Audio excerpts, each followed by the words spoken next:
So now we're going into Arkham Asylum with Gotham 1939 documentary.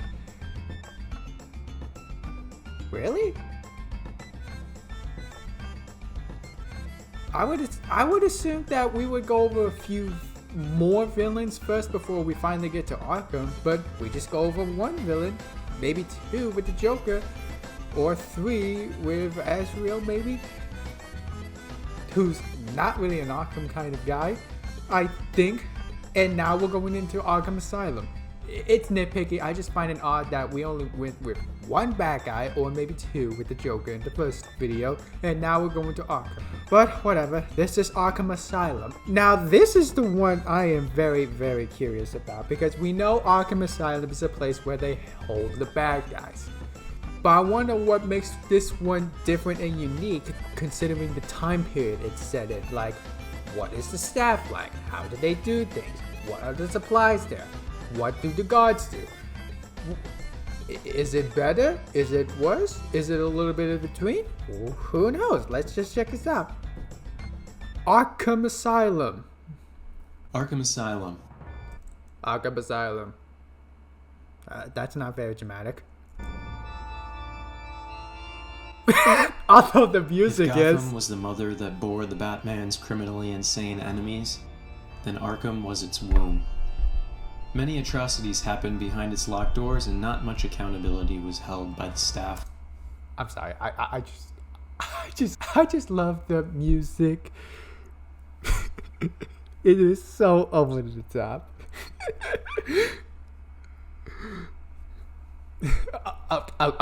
Okay. Anyway, let's just continue. Or the city. Arkham Asylum's warden, Hugo Strange, was deeply involved and entangled in Gotham's medical and justice institutions. Ugh. This allowed him to do almost anything he wanted within the asylum. That guy looks evil, man. Making sure to keep the more horrendous of his experiments out of the public eye. He put on the appearance of a lawful person, even living out family life during his off time. He seemed to everyone outside Arkham to be a light for the poor lost souls sent his way. But the truth was much more sinister. I wonder, did he create his patients both mentally and physically, encouraging his staff to do the same? This bred a new criminal element within his own staff, such as Dr. Jonathan Crane and Harley Quinn. Dr. Crane was one of the leading psychologists in 1920s America. He was a part of the team conducting the Little Albert experiments, as he had a fascination with the concept of fear. The Little Albert experiments were a number of tests of conditioning performed on a child, 9 months old, nicknamed Albert. The experiments conducted involved conditioning fear responses in the child by associating normal everyday familiarities with terrifying experiences, sounds, and images. The end goal of these experiments were to condition a fear response in the child from something as simple as seeing a rabbit. These experiments were highly controversial and looked upon as unethical by many. No shit! Due to his experience with these experiments, Dr. Jonathan Crane wanted to become the leading expert on phobias. Leaving his professorship to work under Dr. Hugo Strange at Arkham Asylum for the criminally insane. He was not uncomfortable with the unorthodox methods applied by the warden, as he had already been a part of a morally ambiguous experiment, and so he himself began to conduct some of the most unethical experiments on the inmates, attempting to induce fear. Oh my gosh. Through these experiments, he developed a psychoactive drug which, when breathed in its gaseous form, enhanced the fear and paranoia of an individual. His hunger for experimentation was not satiated just by testing his drug on Arkham's inmates, however. After hearing reports of the Batman, he decided to take on a persona of his own. Of course. Donning a burlap mask, Dr. Crane went into Gotham City, finding unsuspecting victims and its citizens. He would strike quietly and suddenly, dosing his victims with his fear toxin and leaving them writhing and shrieking in terror. he had become the Scarecrow. So, we're gonna learn about 3 villains. All because it got started in Arkham. I mean, my god, Arkham already, by far, is probably the worst I've seen. Worst in a good way, or maybe? I mean, Arkham Asylum is meant to treat the mentally ill patients and whatnot, and constantly failing to hold them in. But Hugo Strange is experimenting with them, and on top of that, they got 2 more doctors that pretty much assist Hugo Strange did. One of them being Dr. Jonathan Crane, the Scarecrow. Eventually, Scarecrow was apprehended, and his witness testimony was a major piece of the puzzle used to indict Hugo Strange years later. Indict? Jonathan was not, however, the only one corrupted by Arkham's allure. Harley Quinn. Arlene Quinzel was quiet and shy for most of her childhood. She lived with her drunken father and stayed below the radar so as not to incur his wrath. He forced her to take a job as a custodian at Arkham Asylum for the criminally insane, so that he would have money to spend on illegal booze. Illegal booze. Harleen spent most of her days cleaning the vile asylum from top to bottom, trying to block out the screams of its inmates and the atrocities that she witnessed. She's a janitor? I thought she was a doctor. Those screams followed her even after she left Arkham for the day, and they only stopped if her father decided to beat her in one of his drunken rages. Oh. One day, while cleaning on a shift, she met one of Arkham's most notorious inmates. The Joker. The Joker.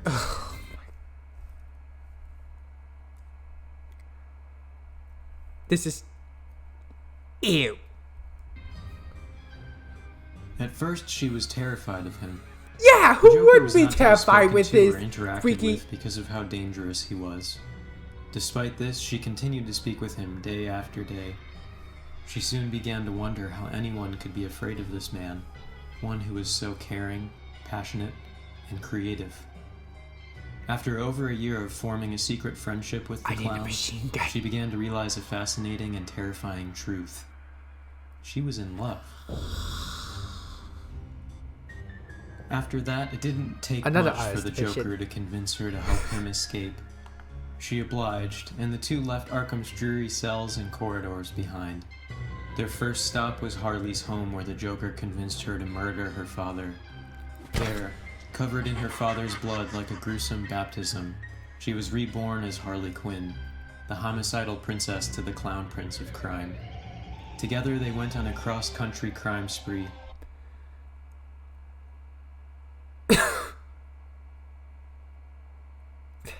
This is one messed up picture. And this the kiss mark. That put Bonnie and Clyde Me to and shame. Mr. J. Many monstrosities were born within Arkham's Okay, walls. we're back at Arkham. Through the abuses committed by the staff, many inmates became so twisted and vile that not even the asylum's walls could always hold them. The more famous inmates, such as the Joker, or the former District Two-Face. Attorney Harvey Dent, or Two-Face, were among the more notable ones. However, even the less notorious inmates were still very dangerous. The ventriloquist was one such inmate. Oh. Arnold Wesker was a quiet, gentle soul. As a child, guy? he kept to himself mostly, raised by his mother, who was a chorus dancer on the vaudeville circuit. His mother resented him. She saw him as a constant reminder that she would never fully achieve her dreams of reaching the big time, so long as she had to look after him. Arnold spent his childhood sitting backstage at low-rent venues. I'm rather surprised that she didn't even bother to put him up for an orphanage or something. Or is that something you couldn't do at the time? Creating imaginary friends and giving them voice with his gift for ventriloquism. Oh. He longed to showcase his skill, but he lacked the confidence. So, he stayed stifled, silently enduring the verbal abuses of his mother until he could endure it no longer. When Arnold turned 15 years of age, he snapped. The police found the boy next to his mother's lifeless body, and covered in her blood. When asked, Arnold couldn't recall what had happened, simply stating that Scar had done it. It was at this point that Wesker was incarcerated at Arkham. At first, he was a model inmate due to his quiet nature, though guards reported hearing voices coming from his cell at night. Hugo Strange took a particular interest in Wesker's case, holding sessions with the man personally, and soon declared him to be legally sane. Oh, really? Arnold was released under observation, and once he had his freedom, he took on his dream of being a ventriloquist. It was not, however, the act he had originally thought it would be. With the streets of Gotham as his stage, quiet, gentle Arnold Wesker came tearing into the crime scene. He carried with him a dummy whom he called Scarface. The puppet wore a mafioso outfit and was the more vocal of the duo. Sorry about that. Just a little tired right now. Sorry about that. Arnold soon became subordinate to his new boss, even taking orders from the puppet. Together, they were the ventriloquist and Scarface, and they soon formed their own gang. Whether or not he realized it, Arkham had left its mark on Wesker. Arnold, too, was eventually apprehended, and his account of his private sessions with Hugo Strange showed just how depraved the former warden of Arkham truly was. Yep.